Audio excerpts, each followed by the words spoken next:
Welcome back to the channel, guys. It's time for another anime Netflix first impression video.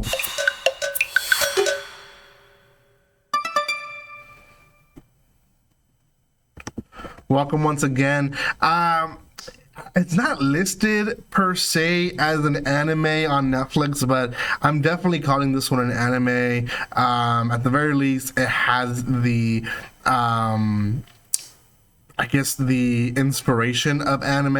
It is called The Blue Eye Samurai. It is a Netflix series that released this week, 8 episodes. Each episode ranging around 45 minutes for the exception of the first one, which is about an hour long. Very, very good series, I would say that.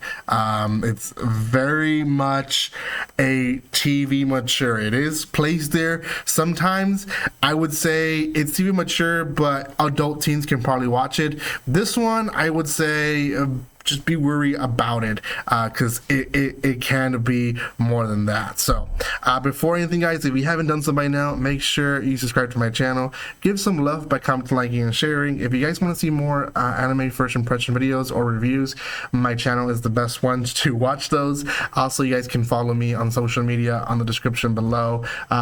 Do consider subscribing if you're watching up to this point, so please do that. And thank you so much for all of the support that you've shown so far.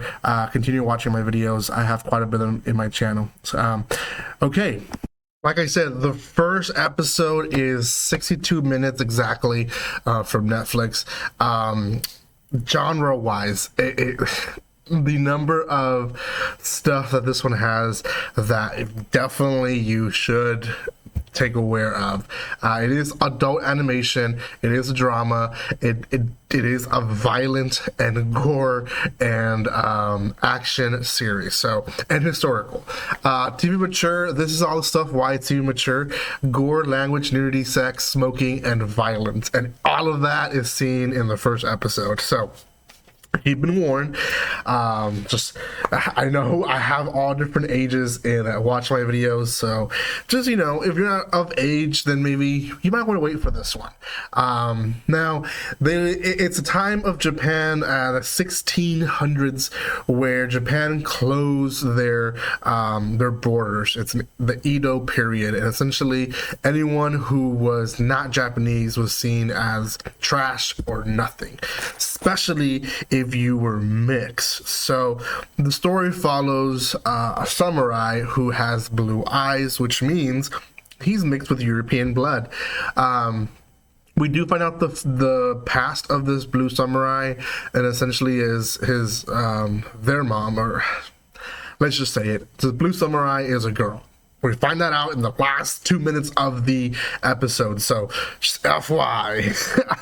I kind of figured it out just because the voice actors they choose is definitely a woman trying to speak like a man, so I just put one and one together, and it, you know, it's like, oh yeah, this is definitely cross-dressing, or kind of like the Mulan of Japan. So, but basically, mom got taken by one of the only Europeans left in Japan and was raped by them. She was pregnant and she had this baby who she ended up, I guess, disposing of because no one wanted to be affiliated with people like that. So she was bullied all her life, her young age, because of her blue eyes, and she always kind of made people believe that she was a boy, and I don't know why particular, other than maybe she was seen as even weaker as a woman, at least in that time of era.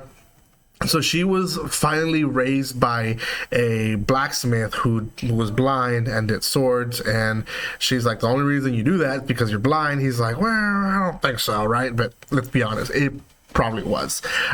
So anyways, the lone wolf warrior essentially has this adventure in episode 1, and she is looking for a specific person. Through her adventure, she bumps into different people, but basically the whole episode is going back and forth from the present to the past, us getting more information of her life and basically the struggles that she went through. how she trained under the blind man, not just in making swords, but becoming the warrior that she is, as well as her being able to tame a piece of metal that the old man never was able to. She made a sword out of it, and now she has, and it's like a pretty cool sword, to be honest. She bumps into a shady man who has a gun, and again, Western samurais, warriors, Japan. This time they use swords, so gun, not such a Japanese invention. So there's this whole encounter here in this restaurant, and essentially she defends a person that works in the restaurant, and he ends up following her and wanting to be his apprentice, and she's like, no, not gonna happen, like, go away. She I keep wanting to say she because we do think it's a he most of the episode, but she ties him to a tree. Now let's keep in mind this guy has no hands, he has stubs for hands, and ties him to a tree. He still finds her in the city that she ends up, and she ends up paying for 3 nights for him to stay at a brothel, and that's where kind of the nudity, sex, all that kind of happens there. It's very fast, but very much graphic. I'll just say it like that. And then she goes and into a dojo, and I think this is like the main reason why people basically chase her entire life for the rest of the series, and that is because she goes to a dojo and like she is very adamant about, I want to talk to your boss, and no one wants to pass her down to the boss. So she just starts fighting everyone, and she defeats a lot of people, breaks a lot of teeth, makes people break hands and eyes, and you know, it's left and right gore, which is nice, very good action scenes. And then she confronts this one guy. Now this one guy, he is one of the ones that bullied her as a kid, so there is a little retribution there for her, and she does end up cutting his long hair, which is a sign of dishonor for a warrior. So yeah, he has his own story. He's wanting to marry the emperor's daughter of the area, and the daughter wants to marry him too. And we find out later on through like previews of the next episode that that's all going to be broken off because he lost the battle against the blue eye samurai. But yeah, he has his own story. He survives the fight, which obviously was a little surprising for me. I thought he was gonna or she was gonna kill him, but she ended up letting him live, which I guess is a good thing. But yeah, that in a nutshell is kind of the whole first episode. She makes enemies. She did all this just to get a location of a specific person. We don't know why yet, but he knows that she's looking for him now, so he's gonna definitely hunt for her first before she hunts for him. So we'll see what happens in the next episodes. Like I said, there's 7 more episodes to this series, but they're 45 minutes long. I think only one is around 36 or 37 minutes. So you can pretty much do a whole 18 episode, 19 episode series with the amount of stuff they have per episode. So it's going to be a while till I finish this one. I'm also watching Pluto, which their episodes are very long, as well as Onimusha, which is a pretty good series as well, on top of Akuma-kun, which all 4 series are really good.